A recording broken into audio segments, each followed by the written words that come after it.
आपको GST department से notice मिलता है और उस नोटिस में कहा जाता है आपको विद इन 15 डेज 15 दिन के अंदर इसका रिप्लाई करना है।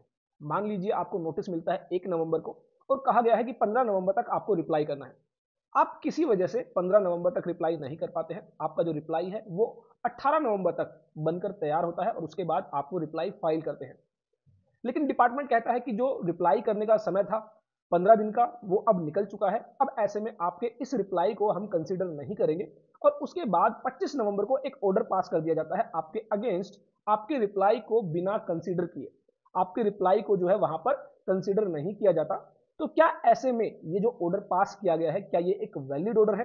क्या आपने ड्यू डेट के बाद जो रिप्लाई फाइल किया है उसको कंसीडर नहीं किया जाना चाहिए?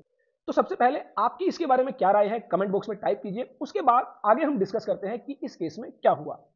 नमस्कार दोस्तों, मैं सीएम मनोज गुप्ता स्वागत करता हूं आप सबका हमारे YouTube channel all about taxes पर, जहां पर हम बात करते हैं कानून की बारीकियों की, जो छोटी छोटी बातें आपको बड़ी मुसीबतों से बाहर निकाल सकती है। यहां पर हम बात करेंगे जम्मू हाई कोर्ट के अंदर जाकिर हुसैन के नाम से एक जो केस है, जिसके अंदर जो है टैक्स पेयर के द्वारा लेट रिप्लाई फाइल किया गया ड्यू डेट के बाद, लेकिन उसके बाद ऑर्डर पास किया जाता है। तो ऐसे में हाई कोर्ट ने कहा कि अगर ड्यू डेट के बाद भी रिप्लाई फाइल किया गया है और फाइनल ऑर्डर अभी तक पास नहीं हुआ है तो टैक्स अथॉरिटीज को उस रिप्लाई को कंसीडर करना ही होगा।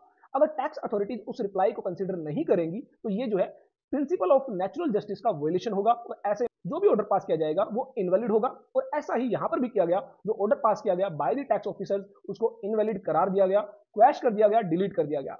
और टैक्स ऑफिसर को फिर से कहा गया कि आपको फर्दर प्रोसीडिंग्स इनिशिएट करनी होगी, रिप्लाई को कंसीडर करना होगा और प्रिंसिपल ऑफ नेचुरल जस्टिस के जो रूल्स हैं उन्हें फॉलो करना होगा। तो इसीलिए मैं आपसे कहता हूं छोटी छोटी बातें भी जो है आपको बड़ी मुसीबतों से बाहर निकाल सकती हैं। जुड़े रहिए हमारे साथ, देखते रहिए, लाइक करते रहिए हमारे YouTube channel all about taxes को।